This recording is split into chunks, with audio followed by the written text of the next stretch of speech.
Praise the Lord. ஒரே ஒரு வசனத்தை கூட காண்பித்து கொடுக்கிறேன். ஏசாயா 45வது அதிகாரம் 3வது வசனம். உன்னை பெயர் சொல்லி அழைத்திருக்கிற இஸ்ரவேலின் தேவனாகிய கர்த்தர் நானே என்று நீ அறியும்படிக்குன்னு சொல்லி இந்த வசனத்துல போடப்பட்டிருங்க.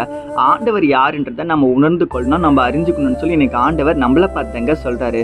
அதாவது என்ன விஷயம்னா, கடவுள் யாருங்க? இந்த வானத்தையும் பூமியும் படைச்சு வருங்க. நம்ம ஏசப்பா நமக்காக மரித்து ரத்தம் சிந்தி நம்மளை பாவத்திலேருந்து மீட்டு எடுத்து வருங்க. இன்னைக்கும் ஏசப்பா நம்ம கூட தாங்க இருக்காரு. தாயின் கருவில நம்மளை தெரிந்து கொண்டார் சொல்லி வசனம் போடப்பட்டிருக்குங்களே.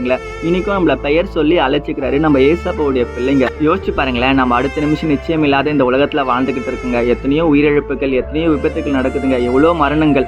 அந்த சூழ்நிலையில கூட ஆண்டவர் நம்ம கூட தாங்க இன்னைக்கு இருக்கிறாரு. அடுத்த நிமிஷம் நிச்சயம் இல்லாத உலகத்துல வாழ்ந்துட்டு இருக்குங்க. ஏசப்பா இன்னைக்கு உங்களை பார்த்தாங்க சொல்றாரு, வாழ்ற நாட்கள் பரிசுத்தமா வாழ்றதுக்கு முயற்சிடு, எனக்காக நீ ஆத்துமாக்களை ஆதாயப்படுத்து, இந்த உலகத்துல பரிசுத்தமா வாழ்ந்து பரலோக ராஜ்யத்துக்கு பாத்திரவனா மாறு, நீ வந்தா மட்டும் போதாது, சுற்றி இருக்க ஜனங்களுக்கு நீ தான்ப்பா பொறுப்புன்னு சொல்லி இன்னைக்கு ஆண்டவர் உங்களை பார்த்தாங்க சொல்றாரு. அதுக்கு தாங்க ஏசப்பா நம்மள பெயர் சொல்லி அழைச்சிக்கிறாரு. பெயர் சொல்லி அழைச்ச தெய்வம் அவருக்காக வேலை செய்யறதுக்கு நீங்க தயாரா இருக்கீங்கன்னா அமேன் போட்டுக்கோங்க. வசனங்களுக்கு ஃபாலோ பண்ணிக்கோங்க. God bless you. ஆமென்.